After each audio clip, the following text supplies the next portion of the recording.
your tired body, that unmotivated mind, and get out there and do it anyway. I'm tired today, I'm lazy, I don't want to do it, it's too hard, no one else is doing it, it's a weekend, it's too late, these are already off hours, oh, exactly what I want isn't happening right now. Like, okay, great, you know who that's great for?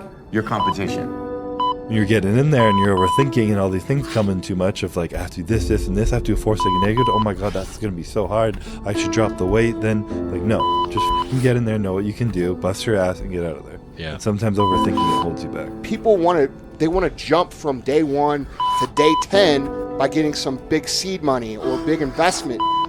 And dude, I don't care how much money I've made. I try to pretend like I'm broke every single day in the way that I think, because it forces me to create new solutions and innovate in my brain. I had one of my sales guys who I said, dude, I don't see you at the gym. And he said, you know, I'm just really busy. And I just like looked at him and I was like, you will never have more time and less responsibility than you do now.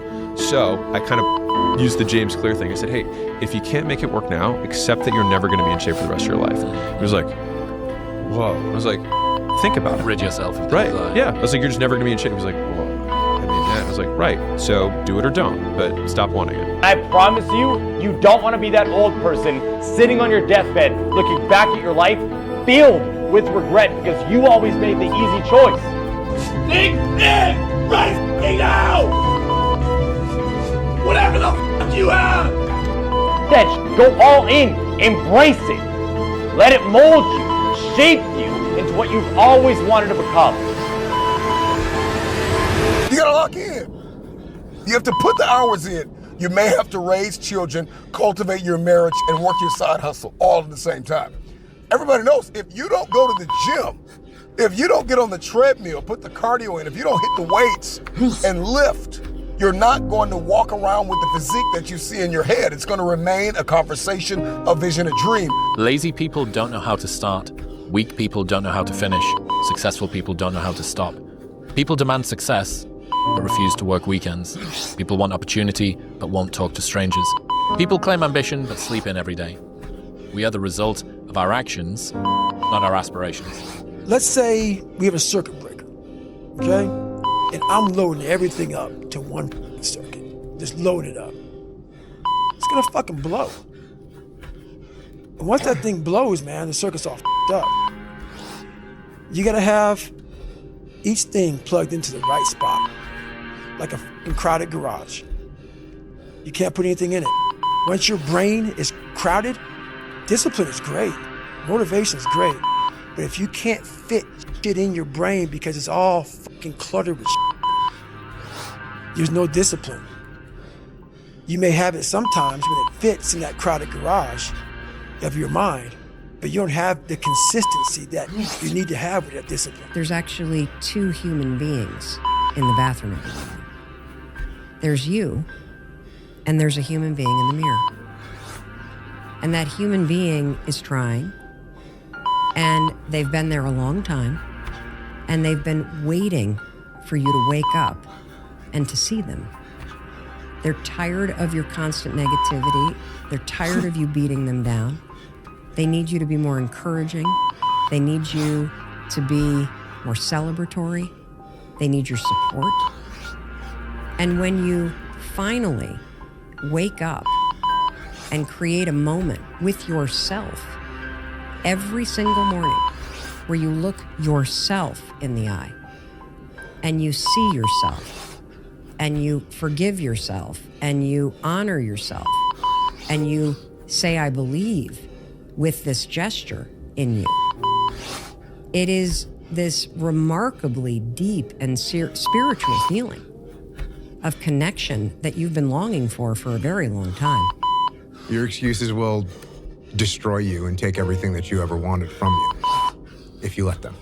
It can seem like a friend, just like your friend that keeps feeding you drinks at the bar can seem like a friend, but are they really helping you in any way, shape, or form? No, they're not.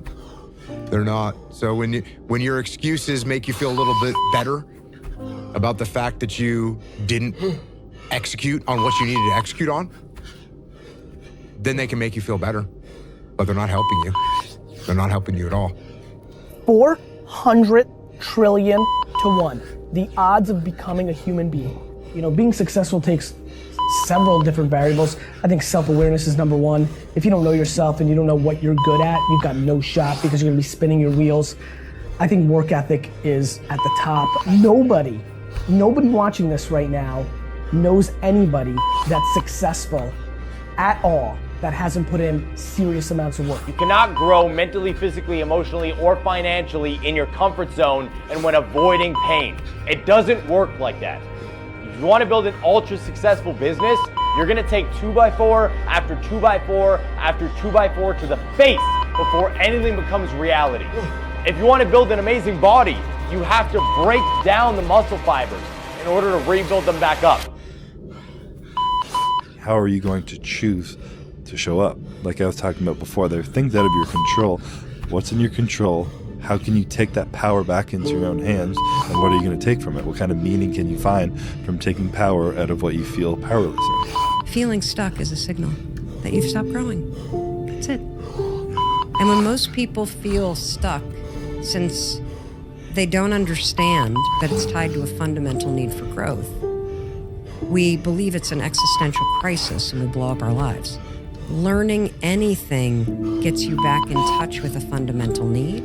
It makes you start to feel like things are moving. And from that place of feeling a little bit more empowered, you'll be able to make better decisions about what big things need to change in your life. You get to live life one time.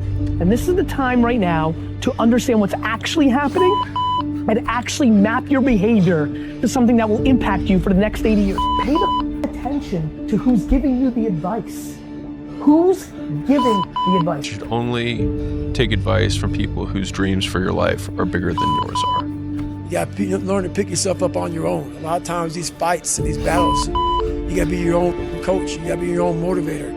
I could have saved myself tons of mental agony because I could have reassured that, hey, look, this is just the way it goes. And this is just part of the deal. You signed up for this. And nobody ever tells you those things. You know what I'm saying? Like when you're getting your face beat in business, right? Like it's nobody comes along and says, hey, it's gonna be okay. You don't feel like it's gonna be okay. You feel like the world's ending. It could be a painful day emotionally. It could be a painful day relationally. It could be a painful day financially. Are you gonna complain or are you gonna use it to your advantage? It doesn't matter if you go the hard path or the easy path, both paths will make you suffer. But at least the hard path leads to your ultimate goal. The easy path leads to you suffering in silence and then dying with regret. Imagine if you could use pain as a fuel. Imagine if you could use the pain as a passport. Imagine if you could use the pain to push you, to condition you, to prepare you for the stages and the rooms you gotta walk into and the tables you gotta sit at and the stages you have to stand on. What if the pain could make you better? What if the pain could build muscle? What if the pain could cause you to reach higher, to leap farther, to run faster? What if the pain could help you? You gotta lock in.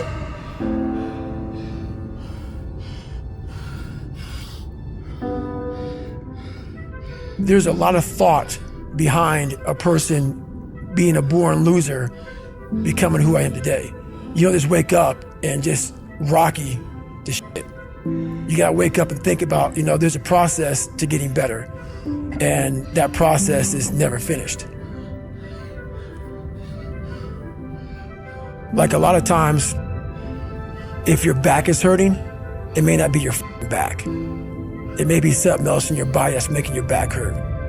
For me, I'm like, man, why can't I get past this hurdle? So like I said, I'm always examining myself every day. What is it? What is it?